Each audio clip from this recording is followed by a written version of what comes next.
Sponsored by.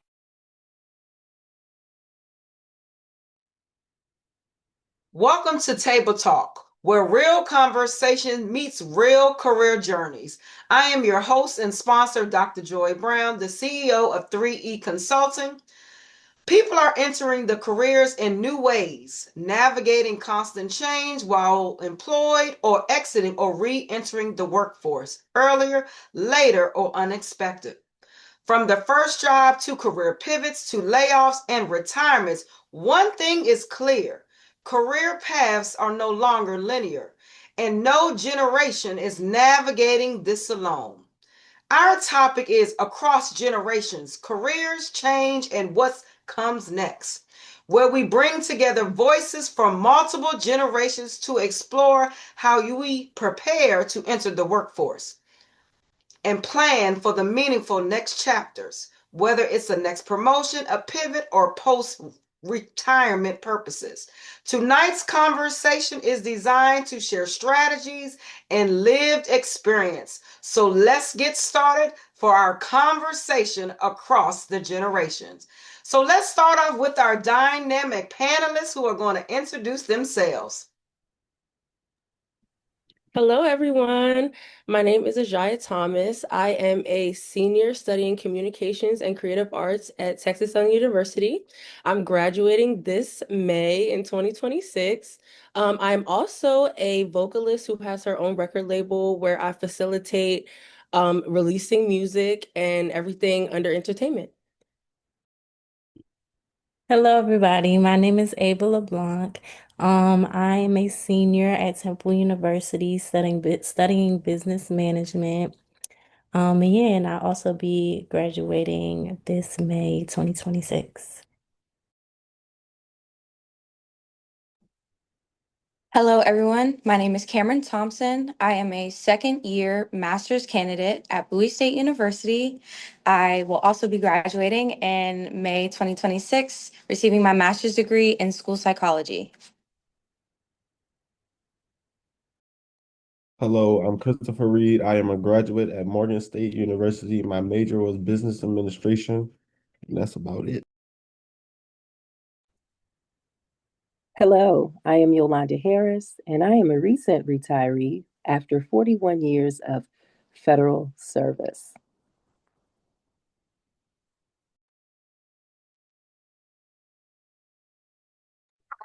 I'm Samisha Thomas. I am one of the FTC representatives. I am a former HR director turned IT person who works for mentoring human capital for young people, helping connect young people with jobs, mentorships, and the ability to explore careers in dynamic ways. Hi everyone, I'm Simone Pemberton, owner of ProWorks Career Services. I'm a certified career coach and one of the FTZ partners, so I'm excited to be here. And I help professionals strengthen their resumes, LinkedIn profiles, cover letters, and just overall general career strategy. Good evening, everyone. I'm Shelby Hill. I am a returning employee after retiring from 25 plus years in the workforce development arena with young people, and I'm now transitioning to assisting all folks that are trying to get back into employment through all different scenarios and situations, and just trying to encourage everyone to stay motivated and encouraged, and that their day will come. All right, thank you so much. I told y'all we have a dynamic panel, y'all. So let's jump right into this conversation. So question one for the panelists. When looking at the current job market, what makes you feel most confident or most anxious about entering the workforce? For me in my industry, I think what makes me most anxious is finding something that's financially beneficial as well as it having a great location, especially being in the entertainment industry. It's hard to find something like, for example, right now being in Texas, there aren't as many opportunities as there are in New York, but then to live in New York, it's more expensive. So it makes me really think about placing myself in corporate. Do I want to do something towards advocation for music and stuff like that and nonprofit? So it's the way it.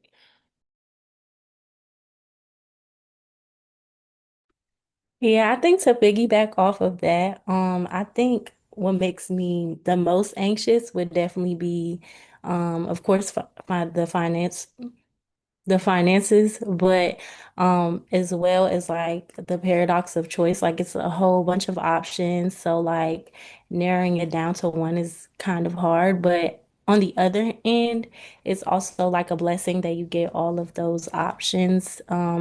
For us now, like back in the day, I know it was only like a few career options, but now we get like a whole bunch of options. So yeah.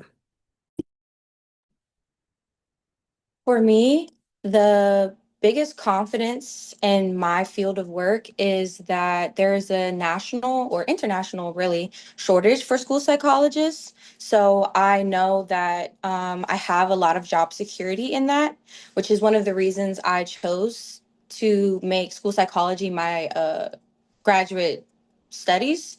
Um, Coming from undergraduate, I majored in psychology and had to find somewhere. I feel like now it's very popular for people who get their degree in psychology to go into some type of counseling or therapy.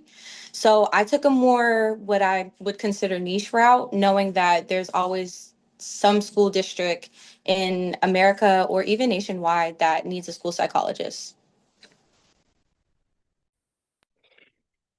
Sorry if I sound a little bit sick, but I feel the most anxious about the competition because you have the undergraduates, then you have the people that's going for the masters, then you have the people that's already experienced, and then on top of that, you have AI that's pushing more and more, and that's going to be harder to predict the future in the employment. So, as a retiree, Go ahead. what makes one anxious? Ooh, making sure your skills are still relevant and then realizing what you need to address all over again. What do you need to go and revisit, or what do you need to learn new to reinvent yourself? I think I'm going to take a little bit of a twist here because I think our young people, we heard Cameron say, she picked a niche field because she felt like there was job security. And then Christopher says it's all over the place because the competition with so many people. And then you think about, Ava saying, wow, there's, so many opportunities. And then Ajay is saying, wait a minute, it depends on location where you are. I think for young people and for everybody, I think one of the things that has a lot of intrepidation in the career field is thinking about what the administration is doing to change what work looks like in our country. What work looks like in our country today has vastly changed. We do have AI. We do have, a need where there needs to be human people. Like you cannot be a school psychologist without a person. Um, I worked for the school board in Charles County, and we started doing virtual counseling for our students. We had to buy a whole service. We bring students in, we sit them down in a room, and we have virtual psychologists because we had a shortage. And that was something that we did to. But I do think that the way in which people are regarding human people doing work, I'm afraid of what that is going to do to change what work looks like. I know that in the music industry, people are becoming AI artists. They can't sing, but they're making music. What does that do to the music industry? So those type of things, I think, causes me a lot of nervousness about what does that mean to create a career in the future. All right. Thanks for that dynamic answers. All right. I think we're going to continue this conversation and we'll toss it to our next panelist who's going to answer the question. Um, so, which skills do you feel college prepared you well for? And which skills are you realizing you need as you begin your post-graduation job search? I think college prepared me really well, like in terms of like talking to a whole bunch of different people from different backgrounds, like cultural backgrounds and just where people are from. Like everybody is different, like in college. Especially where I go, like it's a PWI, but they have um like a big like a wide variety of like different people here. So just getting that experience is really beneficial. I feel like, especially like preparing me for like the workplace because you're gonna have to deal with like a whole bunch of different people and personalities.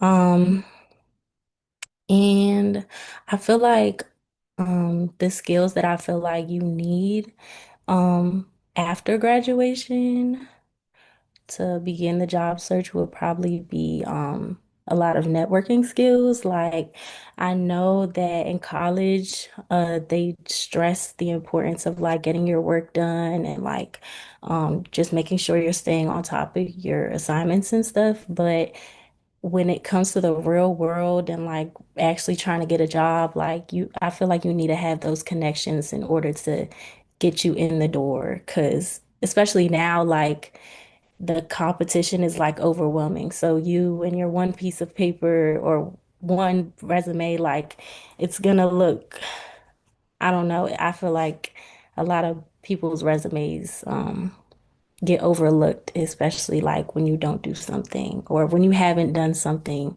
that's been like world changing. So just to have those connections, I feel like can set you apart from the crowd. No, I think that was a great answer. Also, that's a great thing that you have mentioned about and talk about your skills. So as an employer, definitely the communication, the problem solving, the analytical skills. And it's really, like you said, using your resume to be able to stand you apart, but looking at your accomplishments. So all the things that you've done in school and your leadership, all of that is important because I always say when I hire a whole person. I hire all of you. Your skill sets and your contributions is what you're going to bring to the workforce and the organization. And that's going to be important. That's your selling point. All right, great. And also, Dr. Joy, don't you think one of the things that's really important is that students remember that you don't have to get paid for work to use it as experience. I Correct. think that's really important for young people to know. You could have volunteered, Mhm. you could have done something on your campus, you could have done nonprofit work. But if you gain some skills that are useful in a work environment, then you can still use those skills in order to show someone your business acumen, your Mhm. ability to be able to get things done, execution. And so, one of the things that, in managing internships for a long time, we say you don't have to get paid for this work in order to claim that work as experience for you to be able to show the breadth and scope of your capabilities. No, I love that. Thank you so much for offering that. Yes, your non-paid stuff, your volunteerism. Because again, experience is experience. And one thing you may not be able to put it on your all 2 pages, but you can show enough talk about it in an interview. Absolutely. And I think younger people learning how to really communicate what they've done Mhm. and talk through it in interviews. I feel like a lot of people are nervous. Mhm. I feel like the interviewer should have some control, but also as the interviewee, you should be controlling the conversation as well. So being able to talk up your strengths makes it, even if it was just, oh yeah, I will walk dogs, I'm facilitating the scheduling and the planning of taking care of like 10 people's family pets, and Mhm. like so it sounds better. That so important. So important. I love that. That makes me think, Dr. Joy, about pulling out those transferable skills, right? Ajaya, like whatever you do, you relate what you did to what you're applying to. And I mean, it's the way to go. So I It love that. is. Yeah. Great, great nuggets. Okay. Up next, I want to ask Ajaya, um, how are you positioning yourself to stand out from other college graduates, especially if employers may be looking for specific skills you haven't gained? What's your job search strategy? For me specifically, because like I said, I'm in a niche field. I want to go into the entertainment industry, but specifically studying like doing law, NIL deals, stuff like that for people. So for me, we already kind of talked about it, but it's really the networking and then also just adding things to my resume. So even if it sounds like something completely unorthodox, you never know who you're gonna meet. So like especially when I lived in New York, I would always just go do little random things, be volunteers for stuff, work events. I got invited to Gov Ball that way with the whole music foundation, and they ended up giving us a scholarship. So, and you never know what opportunity is going to come out for you. And then I don't know. Let me say I go to an interview and somebody's like, wow, I love GovBall and we do these things and I want to work in partnerships. So it's like, yeah, I could tell them about my experience and put something together. So I feel like it's always adding to your resume so that in any situation you can bring up an experience, something that you did, that could be relevant to any job you want to go into. And then I will kind of bring it back to like the AI thing. Let's say you use AI a lot for school, you should really start to learn these AI engines so that when you go into a job interview, you look up their company. Oh, I see you guys are doing some more AI and platforms in your businesses. I want to see how my accounting can relate to using more AI.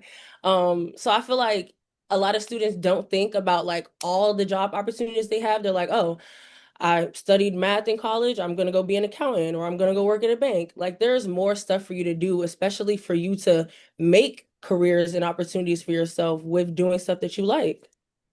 So that's how I stand out. That's outstanding. And I think I would also add to that, even when we've mentioned the word networking a few times, and traditionally networking has been about passing out business cards, and business cards are kind of going away. So one of the things is to consider, having an impact on people that are meeting you. That's what your networking skill is going to be. Not necessarily about remembering your name, your email, or your phone number. It's being able to remember, oh, I remember she was interested in that field. I remember that she was able to, explain to me what she had on her resume, because with AI, we have to remember it's speaking for us. So don't forget to be able to speak for yourself in the middle of that interview.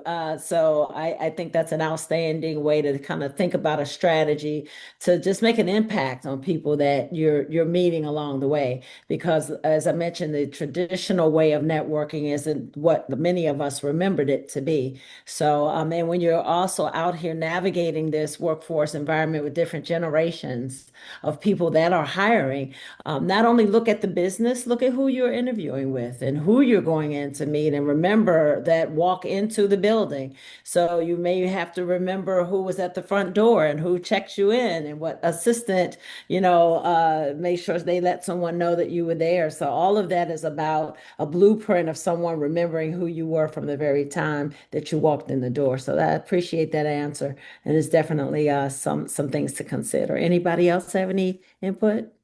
If I could, I would kind of going off of what you said before going into the interview or even really applying, looking at the company and seeing where you and that company align or have similar points of interest so that they can remember you as someone who brought up um, somewhere where you can fit yourself in and kind of make a role or fit into a role that they currently have. I think that that would be a good point to separate yourself from other individuals or other interviewees because it shows the company that you have taken interest and you are actually genuinely interested in their company and their growth and you have found a spot for yourself to kind of fit into the mold of their vision or their mission. I love that answer, Cameron. And I want to piggyback off of something you said, right? I love Ajaya and Cameron, y'all's answers.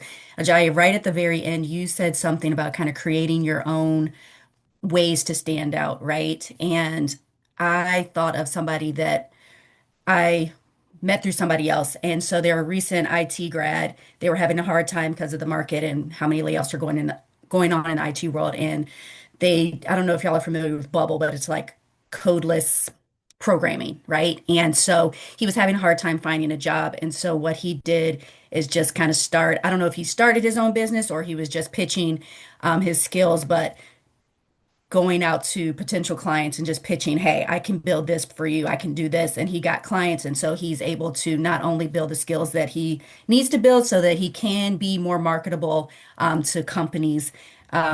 He just found a way, right? So he couldn't find a way through anybody else. And I feel like that's kind of where we're going now. Like, make your own way, do your own thing, freelancing, starting your own business, side hustle, whatever you need to do. All of it is going to give you visibility, build your skills, give you the confidence you need and everything. So I just wanted to throw that in there. Simone, I think that's great because the other thing is, back in the day, we used to learn that elevator speech, right? You remember that little exercise we would do when we say your elevator speech? If you get stuck in the elevator with the CEO, what are you going to tell him in your ride in the elevator so that he will remember who you are? And I think that's really important for young people to remember, to have an elevator speech right in your pocket so you can pull it out. But I think the other thing is really important is to remember to be an innovative thinker, right? Innovation is the way we spark everything. And I think being an innovative thinker says there is a traditional path and then there's going through the window or the back door. And sometimes you have to think about going in an alternative path in order to meet success. And so I think two things all people should have is a good elevator speech. Why me? Why me? Why am I the person who's going to be in your organization adding value? And then the other thing is, if you can't go through the front traditional door, which we often see many challenges for minorities or young people, or, for whatever reason, if you can't get through the front door, how else do you achieve your success or get to your goal? If you could go back and change one thing about how you prepare for life after graduation, what would it be? Cameron, considering you're a graduate student, I know you have been in the middle of an end and then you're getting to the end again. So what advice would you give students preparing to graduate soon? So I kind of have two answers for this because initially I wanted to answer for life after you get your bachelor's degree or undergrad, and then how I'm kind of preparing myself for life after graduate school. So, firstly, if I had to go back and talk to myself in 2024 about what I would want to change within the past 2 years, I would say to just be more confident and allow myself to be okay with being good at something. I feel like as a younger person coming into a field where people aren't really retiring until they're at an older age, I start to second guess myself or question if I'm actually good at this or do I actually deserve to be in this area, this field. So I would kind of go back and tell myself that I deserve to be in whatever space I put myself in. And I have done the work, I have gained the experience, and I have put in the time to break whatever barriers I choose to. So that's what I would recommend for people coming out of undergrad, if they are going straight into the workforce or if they are going straight into their post-secondary degree. Also to look at the finances of things. For me, I can't really work while I'm getting my master's degree, so it's definitely a pinch for me financially. I have been grateful and blessed enough to be able to pay for my degree by myself with a little help from my parents, obviously.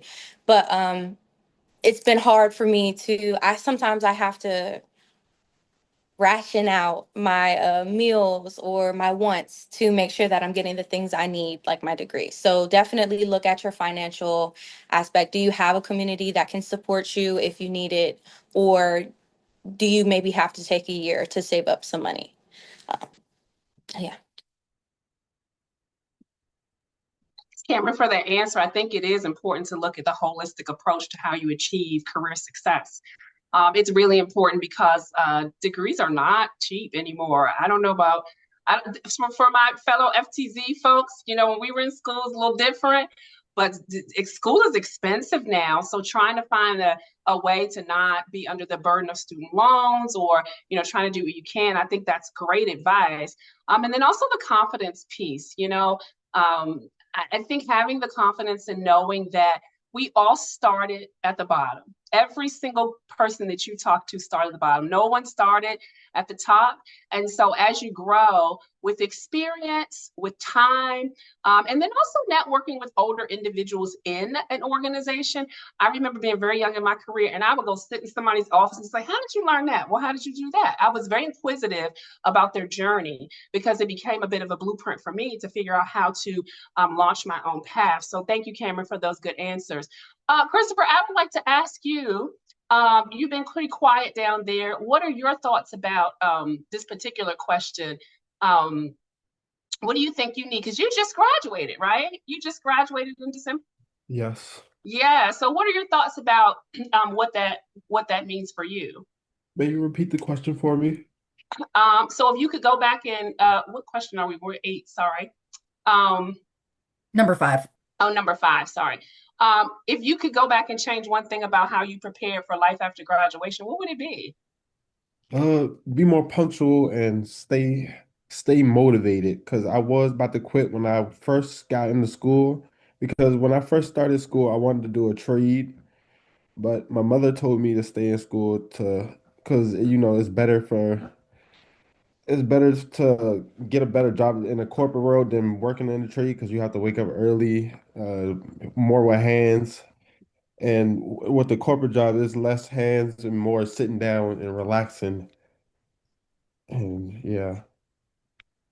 Okay. So if you had to go back and change one thing, you think you would stick with it, but do you think you would lean in a little more? Are there things that you like, maybe campus resources? Are there campus resources? Any of you campus resources that you use, or now that you're at the end, you're like, oh, I should have went to that session, that flyer that was on campus, the Yes, Go Resume Writer. I What do about wish I those would have. things? I do wish I would have did more campus things. Like we had career fairs. I only went to one of those. We had even things like picking up trash or volunteering, helping the homeless, or uh yeah, etc. So I, let's add a little bit of twist to that, Christopher. If you were doing something else with your time, we often see students who there's things on campus that they could do, but sometimes they're to Cameron's point, sometimes they're busy. They have to work a job while they're in school, or they have to balance that. So maybe that takes time up for them being able to engage in campus activities.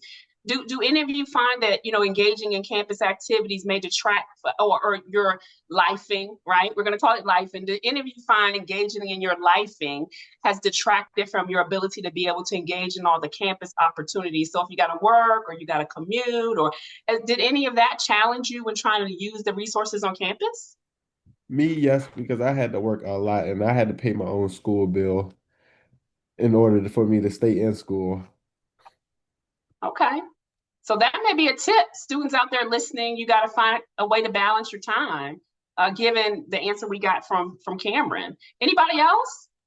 Yeah, I think in always planning, like whenever it's time to pick my schedule, I always make sure that like I have enough space and time in my week to work so that I have enough money so that I could pay all my bills and do whatever I want to do.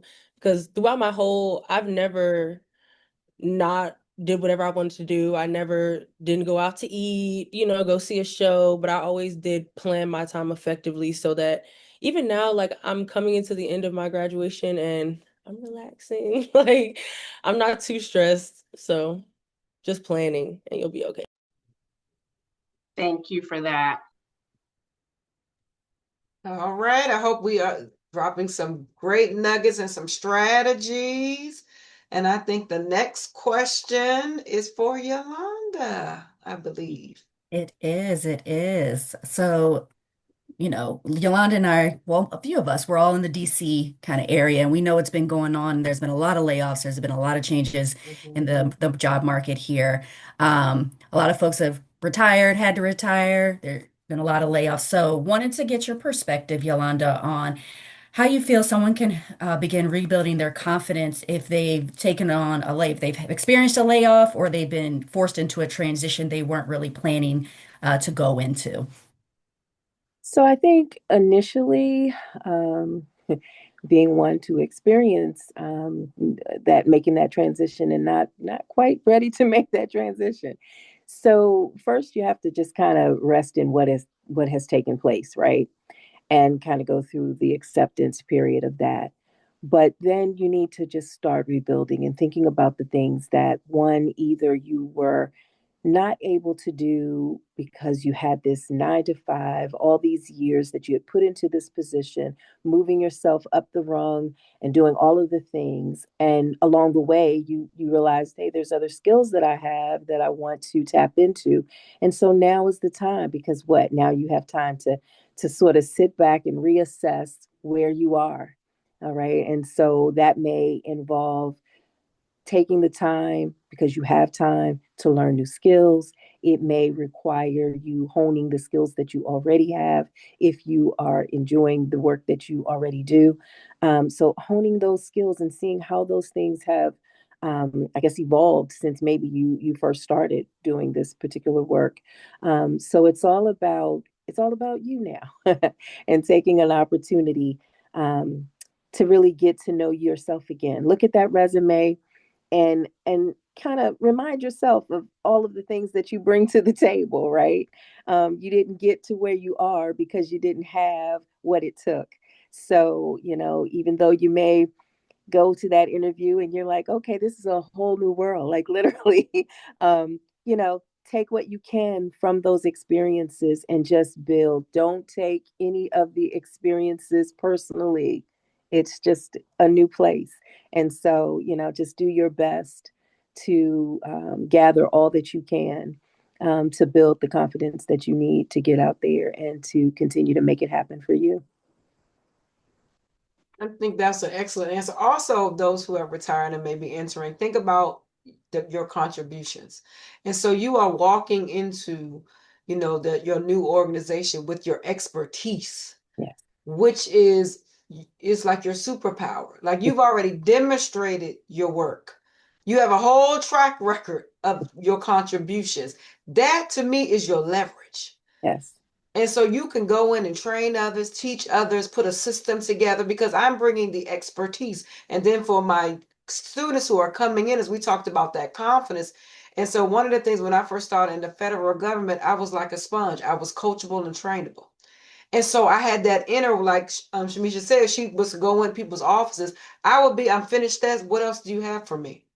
And so, and as you look back over your career, it's those networks as we talked about, but it's that inner, because you have something in me that you wanted to continue to make a difference. You wanted to continue to learn. That's how you build your confidence over and over again. And so those are some key points there. So thank you so much for mentioning that, Yolanda. Yeah. Dr. Brown, I think you Mhm. raise a good point too, because you got to lean in. Mhm. You just really do have to lean in. And I think this career transition is for anybody. I have reinvented myself 4 or 5 times, right? I started out in education. I have a degree in social work. I moved to HR as a master's student. And then I started doing HR. I was in federal government for 20 something years doing HR. And then I started doing HR IT systems implementation. And then I went into software sales for HR IT systems, right?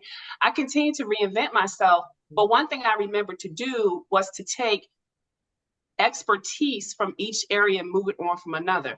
And if you've ever done HR, baby, you're going to need to be a social worker, right? You got to help people, right? You're helping people get along, collaborate. But then also, I took my HR knowledge and used that for strategic planning, for forecasting. I took my knowledge of HR from an organization perspective and started doing business process reengineering from policy.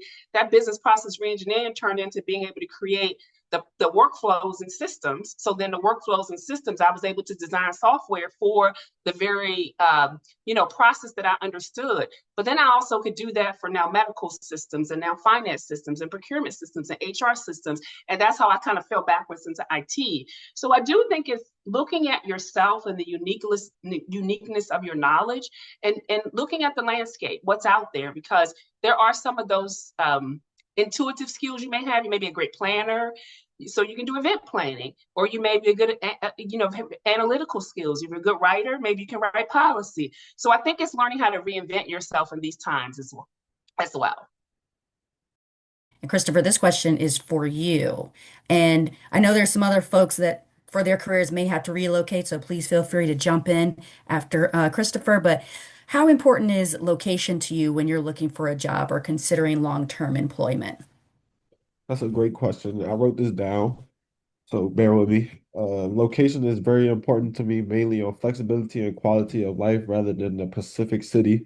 What I mean by that is, say you're working, you want to work from home, and when your job wants you to commute to go to work, come home, and two to three times a week, but you don't want to do that, and you have a boss that wants to be flexible with you, so you say you want to work from home, uh, 3 times a week, and then you want to go in 2 times during the week. That's flexibility.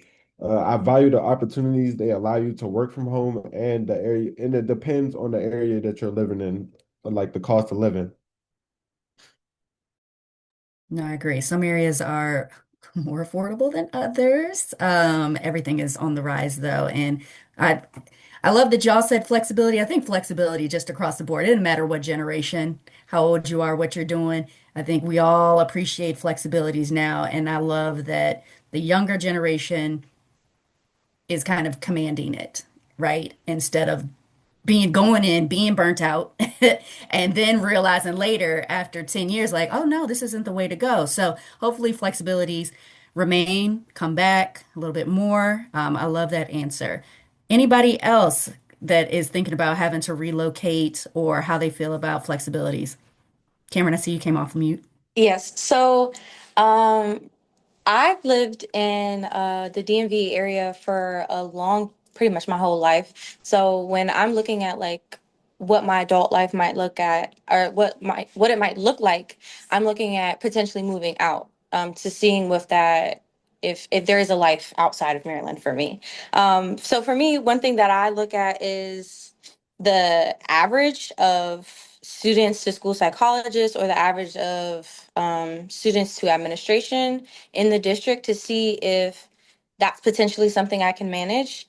The National Association for School Psychologists recommends 1 to around 500 students, one school psychologist to 500.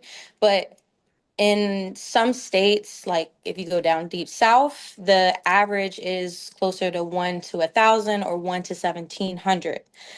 So for me, looking at, do I have enough resources to be successful in the new location that I'm being potentially moved to, or potentially moving to? Is this something that's going to burn me out because they may not have what I need? Or do I feel safe in this location? Am I moving somewhere where maybe I'm not valued as much as a woman of color, as a younger person? Those are all things that I think that I would consider when moving for a job or just for personal reasons.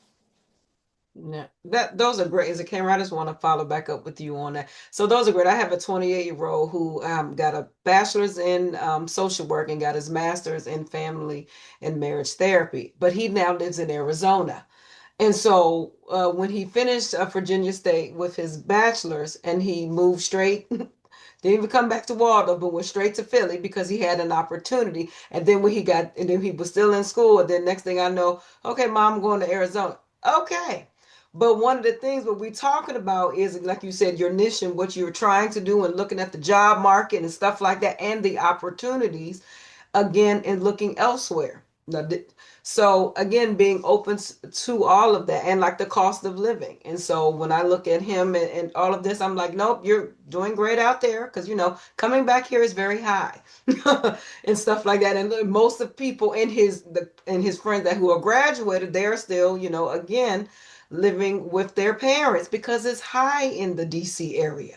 The housing is very high. So looking at all of that, and you talked about what's important to you. So I think that's very important, just looking at, the job opportunities and elsewhere, and being able to be open to relocating.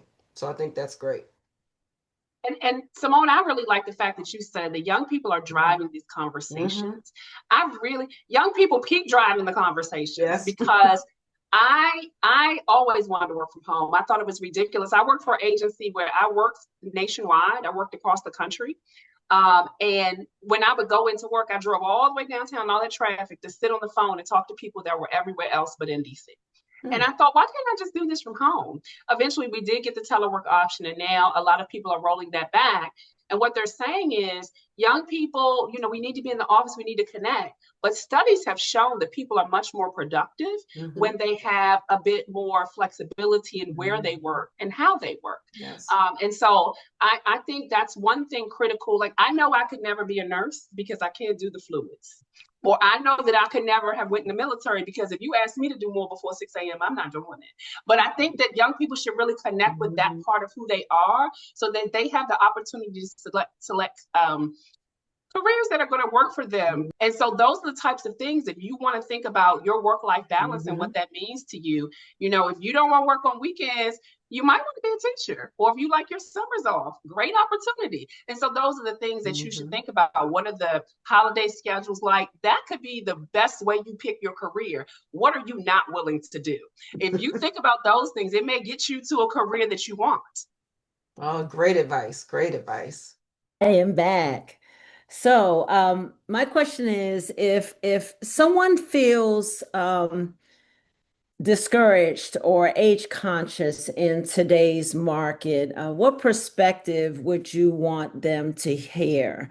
So, if you find that people are a little bit apprehensive about approaching certain careers and based on them being too young or too old or whatever other categories may cause them to be a little hesitant. What is it that you would want them to hear to change their mindset about that?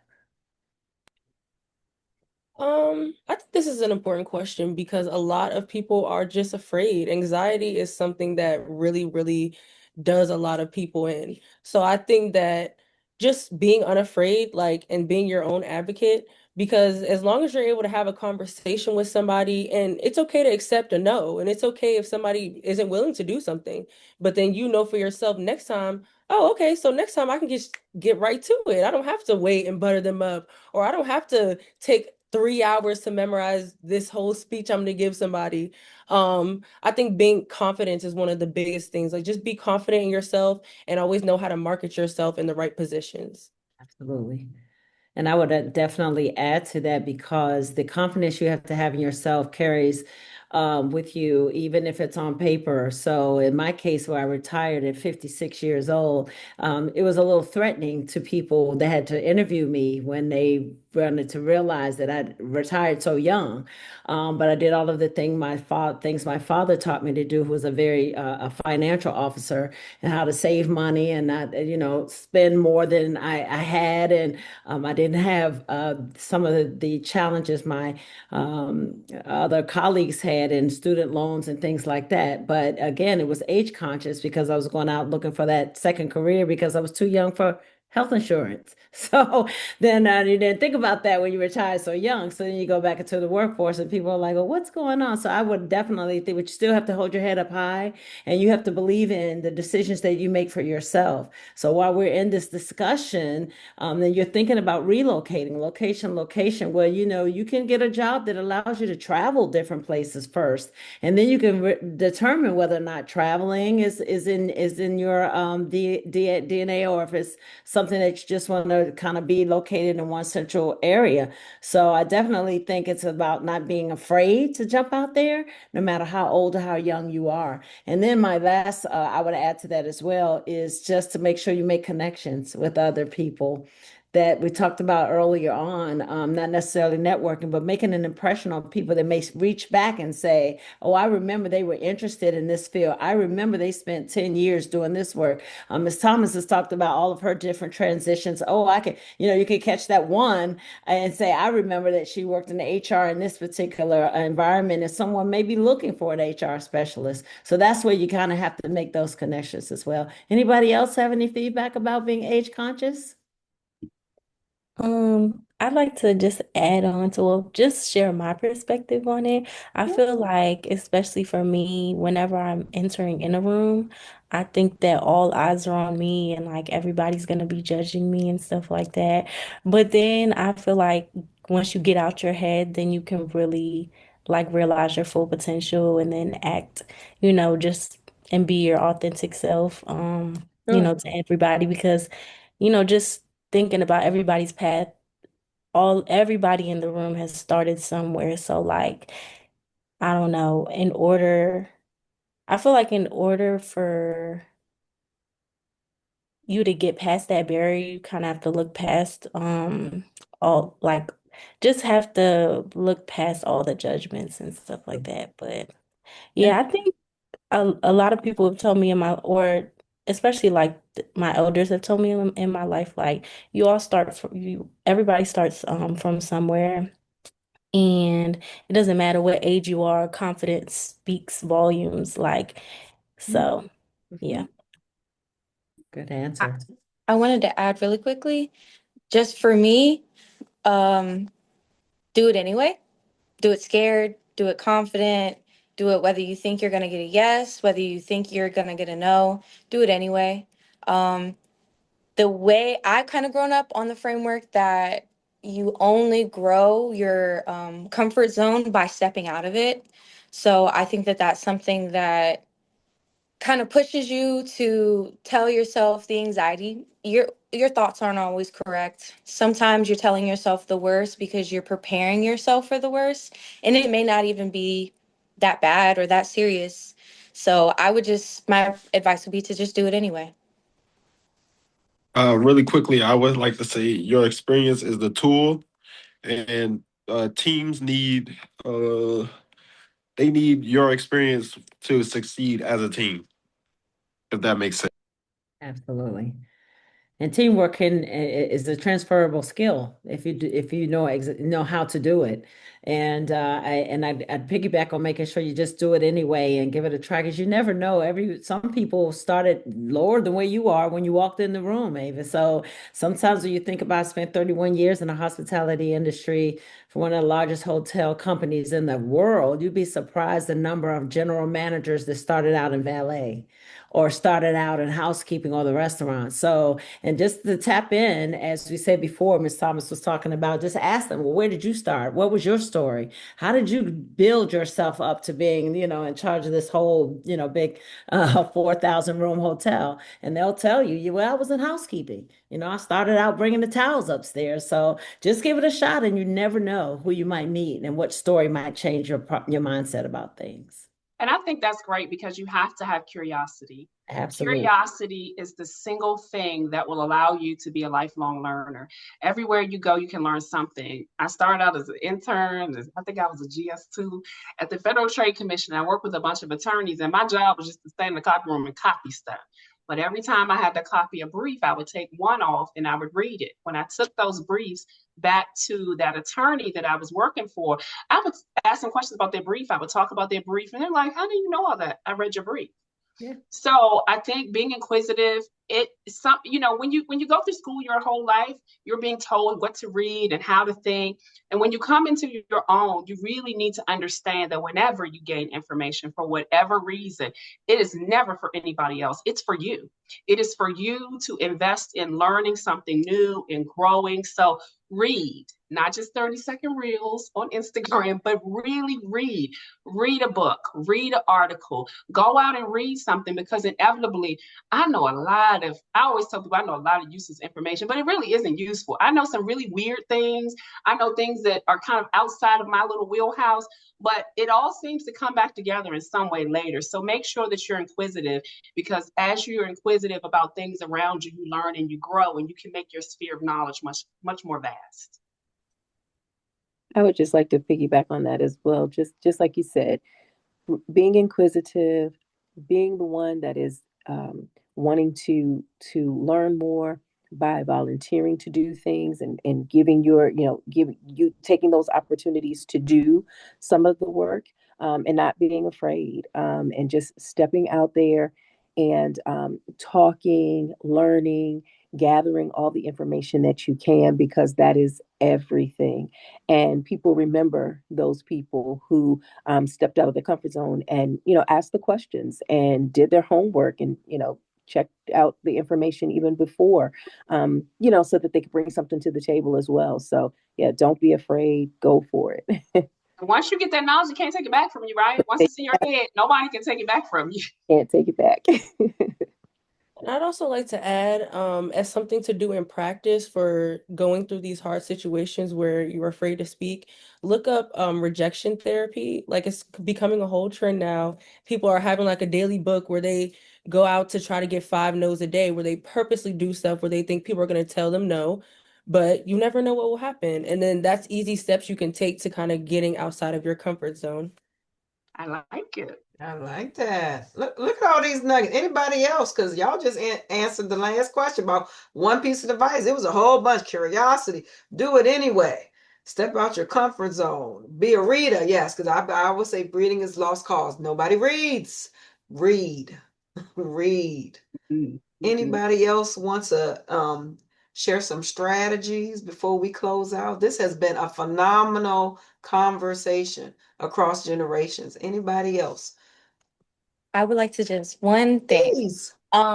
Yeah, just this is something I'm still trying to like do with myself, but be proud of and enjoy where you are in the moment. Mhm. It's really easy to look and be like, oh, I got to graduate, I got to get an internship, I got to get a job, I got to do community service, I got to do this, I got to do that. But be proud of where you are today. Oh, I have graduated from high school, from my undergraduate. I have made it this far. Be happy with where you are, be comfortable, be proud of who you are today and who you're presenting, while also thinking about who you'll be in the future. Excellent. That's a drop of mic there. Come Yeah. on, Amber. Come Yeah. on. Look at For this. any age, it For doesn't any matter if age, you're that's young, it. in the I middle, don't or say the no old. more. Any Look, age. Very be well proud. said. Very Yes. well said. Very well said. Simone, we Very got some well good said. young people on this show. Dynamic. Yes. We've had Yes. a Out of the phenomenal. mouth of Yes. babes. Out of the mouth of babes. I They know. really Let's know that. give them applause. Yes. Yes. Yes. Got some We always hear emojis. them talking very bad about young people. Oh, they selfish, they entitled. You guys have really turned the page and let us know that Come on. young people Big are hearts. really, they are on it. Yeah, They are on it. They are on it. They are not entitled. They are Mm-mm. working. They are investing and doing the work. Yes, they are. Yes, they're making impact. They're making a difference. They And we are. need them. We need do. their thought. We need them in the workplace. Yes. All right. Well, we just want to thank everybody for joining our table talk, where we again had a phenomenal across the generations, y'all. We represented all generations on this call. But we talked about careers and change and what comes next. And so to our graduates, we are so proud of you. You are the future. And I can say, as amongst the FTZ, that we are so proud of you, because all of us can say we are here because somebody paved the way for us. And that is why we are doing what we're doing today. So we are so proud of you. Continue to do great things, continue to make great impact. And thank you for joining us. And we look forward to you joining us at a next session of Table Talk from FTZ. Thank you so much. Thank you.